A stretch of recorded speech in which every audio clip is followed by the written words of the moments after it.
कोकणातील प्रत्येक अपडेट जाणून घेण्यासाठी आजच माझे कोकणच्या सोशल मीडिया प्लॅटफॉर्मला लाईक, फॉलो आणि सबस्क्राइब करा। पाली खोपोली राज्य महामार्गावर तिवरे गावाच्या हद्दीत काल दुपारी 2 कारमध्ये भीषण अपघात झाला।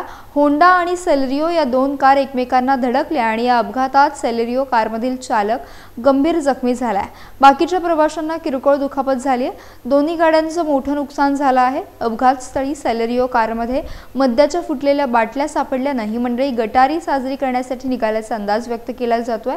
वळणावर नियंत्रण सुटल्यानं अपघात झाल्याची शक्यता आहे। जखमींना तातडीनं रुग्णालयात हलवण्यात आलं असून पोलिसांनी अपघाताचा पंचनामा केला आहे।